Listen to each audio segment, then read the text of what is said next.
Hey, welcome to Strength Foundation. Every fighter has an origin story, right? A beginning. Well, today I want to pull back the curtain on mine. We're going to dive into my personal journals from the very first year I committed to boxing, right around my 31st birthday.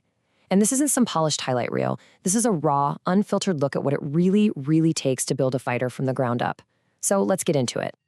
Man, I wrote this in my journal back then, and it perfectly captures what that first year felt like.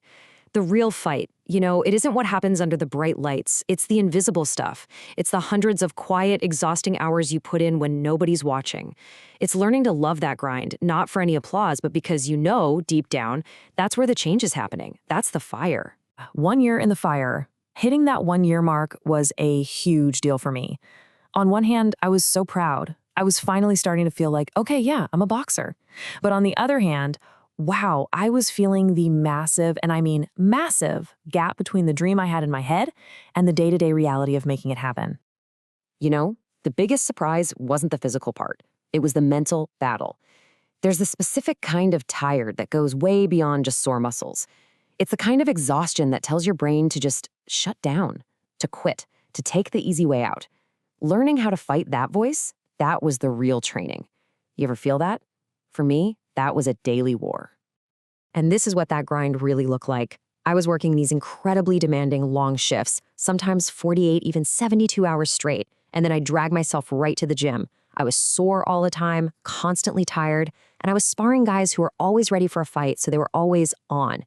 And on top of all that, you have the stress of money, trying to stick to a diet, and that nagging self-doubt. It just felt like a battle on every single front. Okay, so the daily grind. Let's really get into the nitty-gritty of the training itself, because I'm telling you, there were days I'd get in that ring and I felt like I was moving backwards. Like every single ounce of progress I thought I'd made had just vanished. Oh, I remember this day so clearly. A sparring session where nothing was working. Nothing.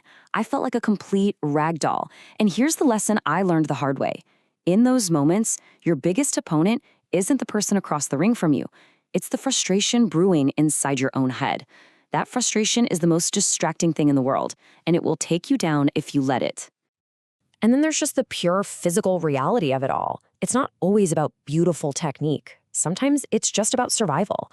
I took this one body shot that just folded me. I mean, my guard stayed up, I didn't quit, but it was just this raw reminder of the pain that's involved. You have to learn to eat that kind of punishment and keep fighting, period. But then this happened. And this right here is why, as a coach, I tell everybody to film their training. So how I felt that day? Total frustration. I was convinced I was getting destroyed. But then I went home and I watched the tape. And what did I see? I saw somebody who looked like they knew how to box. My head movement was getting better. This is so crucial, you guys. Your feelings are not facts. The progress was right there, clear as day on the video, even when I couldn't feel it at all. All right, so life between the ropes. Because the fight doesn't just stay in the gym, right? The world you live in, the stress you're carrying around, it all follows you into that ring. It absolutely shapes you as a fighter, whether you like it or not. I was also living in a pretty rough neighborhood, and that just added this layer of constant low-level stress. Police helicopters were just normal background noise. You had screaming neighbors, police lights. You had to learn the local customs just to get by safely. It was this constant drain on my energy before I even got to the gym. And yet, even in the middle of all that chaos, you find these moments. I wrote this on Christmas morning. It was just surprisingly peaceful. It's a powerful reminder, isn't it? That even battlegrounds can have these moments of just profound beauty. So with all of this pressure, this exhaustion, this chaos, how do you not just break? Well, you don't just endure it. You have to channel it. You find your people, you make a plan, and you turn all of that wild energy into a focused, unstoppable mission. That kind of support system isn't just helpful, it's absolutely essential. At some point, you just have to embrace the crazy of it all. You have to accept that your goal doesn't really fit into a normal life. And you have to realize that what might look like delusion to other people is actually the single-minded focus you need to get where you're going. I wasn't distracted. I was on a mission. And this is where everything really shifted. I took all that chaotic energy and I gave it direction. I stopped just dreaming and I started planning. I literally wrote down 5 concrete goals for the new year. Get my weight down, win my first amateur fight, finish school, get a better job, and just keep getting better. That simple act turned a wish into a mission. It was about taking control. Looking back on these old journals from my early 30s, it's powerful stuff. Those months were so foundational, they forged a kind of resilience in me that I still carry today. Now in my 40s, still chasing that dream of fighting professionally. This fight?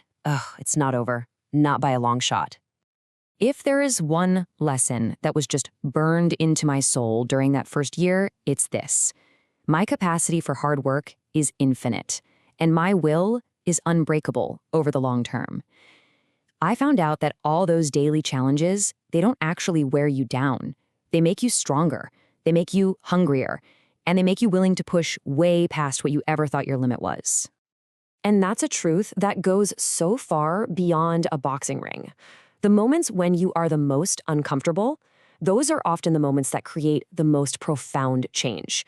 They push you to the edge, into places you never imagined you'd go. And that's where the real transformation happens.